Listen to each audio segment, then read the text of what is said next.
வம்புனா வம்பு, வழக்குனா வழக்கு. இதை நானும் ஏற்கிறேன். எந்த நாட்டு தலைவனாகவும் இரு. எப்படி? எந்த நாட்டு தலைவனாகவும் இரு. எந்த நாட்டு தலைவனும் எனக்கு கவலை இல்லை. என் நாட்டின் தலைவன், என் நாட்டின் தகப்பன், எங்க அப்பனை போட்டவன் எவனா இருந்தாலும் சரி, அவன் எந்த இனத்தின் தலைவனாக இருந்தாலும் சரி, அவன் எப்பேற்பட்ட தீவிரவாதியாக இருந்தாலும் சரி. வணக்கம் மக்களே. நடந்த வரலாற்று சம்பவங்களில் மறைக்கப்பட்ட உண்மைகளின் வழிகள் இன்று கேள்வியாக எழுகின்றன. வாங்க பேசலாம். இது அரசியல் பேசும் நேரம் வச்சு.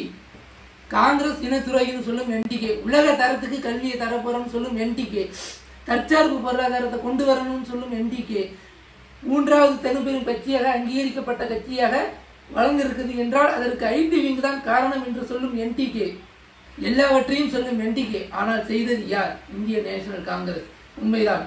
72 ஆண்டு காலமாக என்ன புடுங்குனீங்க ஆண்டு அப்படின்னு கேட்ட என்டிகே கட்சிக்கு நான் சொல்றேன், 72 ஆண்டு காலமாக காங்கிரஸ் செஞ்சு புடுங்கி கிழிச்சு வச்சதை தான் இன்னைக்கு நீங்க தற்சார்பு பொருளாதாரம், அரசியல் மாற்றம், அடிப்படை மாற்றம்னு எடுத்து வச்சு பேசிட்டு தெரியுறீங்க. காங்கிரஸ் இனத்துரோகி.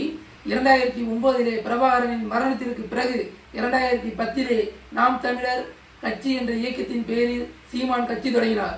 என் இனத்தலைவன் பிரபாகரன், என் வனக்காவலன் வீரப்பன் என்று சொல்லும் சீமான் இன்று வாசாத்தியின் வன்கொடுமையின் சூத்திரதாரி செங்கோட்டையன் என விமர்சிக்கும் சீமான், இனப்படுகொலையை சகிக்க முடியாமல் கட்சி தொடங்கினேன் என்று கூறும் சீமான், வாசாத்தி வன்கொடுமைக்கு கையெழுத்திட்ட ஜெயலலிதா அம்மா அவர்களுக்கு ஓட்டு கேட்டு பிரபாகரன் முகம் கொண்டு தமிழக முதல்வர் அரியணையில் அமர வைத்தாரே, இது துரோகம் அல்லவா? அப்போ உங்களுக்கு ஈழம் வளரணும். அதாவது ஈழத்தின் பெண்களுக்கு நடந்தது என்ன, வாசாத்தி வன்கொடுமையில் இந்திய தமிழ் பெண்களுக்கு நடந்தது என்ன, இரண்டும் கொடுமை அல்லவா? அப்போ இந்திய தமிழ் பெண்களுக்கு நடந்த கொடுமைக்கு அநீதி இழைத்தது சீமான் அல்லவா? இது தமிழ் என துரோகம் அல்லவா? அப்போ உண்மையான தமிழ் என துரோகி யார்? காங்கிரஸா, சீமானா? நீங்க பண்ண இந்த கேவலமான செயலை எப்படி பார்க்கிறது?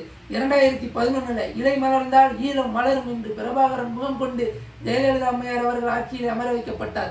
ஜெயலலிதா அம்மையார் முதன்முறை எப்படி முதல்வராக அமர வைக்கப்பட்டார்? அன்று 1991 உங்க எல்டிடி அமைப்பின் தலைவர் தீவிரவாதி பிரபாகரன் அவர்களால் ராஜீவ்காந்தி அவர்கள் படுகொலை செய்யப்பட்டார். அந்த அனுதாபாலையிலேயே ஜெயலலிதா அவர்கள் முதன்முறையாக முதல்வர் அரியணையில் அமர வைக்கப்பட்டார். அப்படின்னா ஜெயலலிதா அம்மையார் அவர்கள் எல்டிடி அமைப்பின் செல்ல மகளாக தமிழகத்தின் முதல்வர் அரியணையில் அமர வைக்கப்பட்டாரா என்ற கேள்வியும் சந்தேகமும் எழுகிறது. இது சரியா தவறா?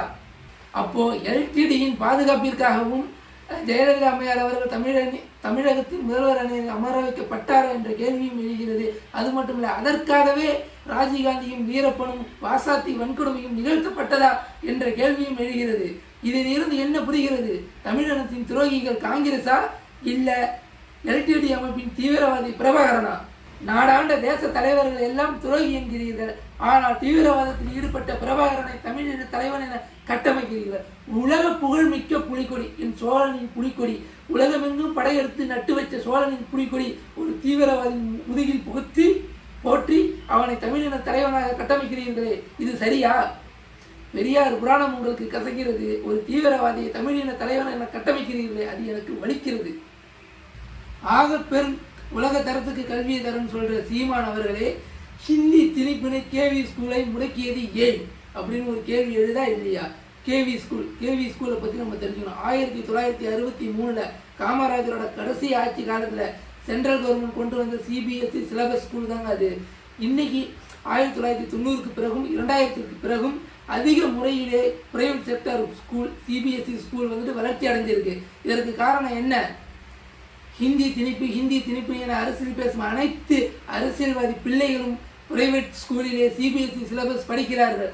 ஆனால் நீங்கள் முடக்கிய சென்ட்ரல் கவர்மெண்ட் கேவி ஸ்கூல்ல சிபிஎஸ்இ ஸ்கூல் அனைத்து அரசு பள்ளிகளும் கேவி ஸ்கூலா கொண்டு வந்திருந்தீங்கன்னா, இதுக்கு தடையா இல்லாம இருந்திருந்தீங்கன்னா, சாதாரண பாமர மக்களின் பையனும் சிபிஎஸ்இ படிச்சிருப்பான்.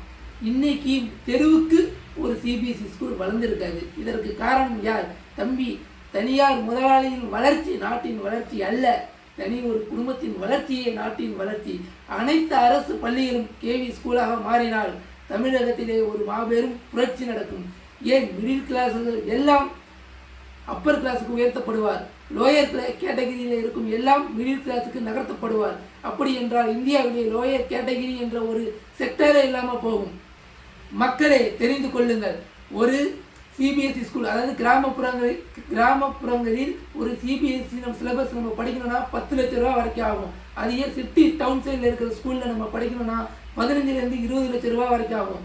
தமிழ்நாட்டில் டாப் ப்ரைவேட் ஸ்கூலில் நம்ம சிபிஎஸ்சி படிக்கணும்னா 20லேருந்து 25 லட்ச ரூபா ஆகும். ஆனால் அனைத்து அரசு பள்ளியும் கேவி வித்யாலயா ஸ்கூலாக மாற்றப்பட்டுச்சுன்னா நமக்கு எவ்வளவு ஆகும்?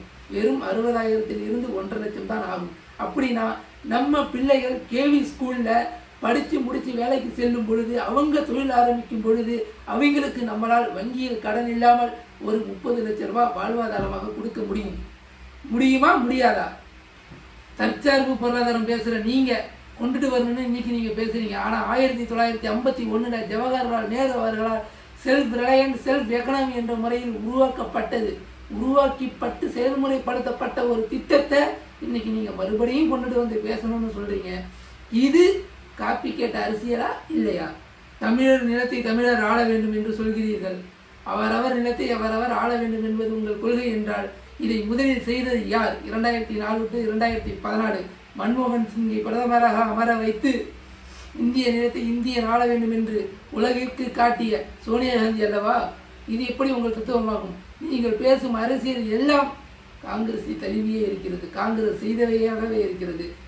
நீங்கள் காங்கிரஸை துரோகி என்று சொல்கிறீர்கள், ஆனால் அவர்கள் செய்து கிழித்த வைத்ததே இன்று நீங்கள் பேசுகிறீர்கள். காங்கிரஸ் துரோகி அல்ல, உண்மையான துரோகி யார்? சிந்திங்கள், வாக்களியுங்கள். 2026 வெள்ளட்டும் 28, 2031 மீட்டெடுப்போம் புது வரலாறு 236, மீண்டும் ஆளட்டும் காங்கிரஸ். காங்கிரஸை மீட்பதன் மூலம் மக்களின் வாழ்வாதாரம் மீட்கப்படும் என்பதே எனது கருத்து. ஜெய்ஹிந்த். மயிலாடுதுறை மண்ணிலே கண்ணகியின் வயிற்றிலே பிறந்து மான தமிழச்சியின் மாறிலே பால் குடித்த முதலமைச்சர் எப்படி இருக்க வேண்டும் என்று உலகிற்கு காட்டிய காமராஜரின் பேரனடா ரைடர் மணி என்கின்ற நண்பழகன். இப்படி ஒருத்தர் இருக்க என்பதை நீங்கள் மறக்க வேணாம்.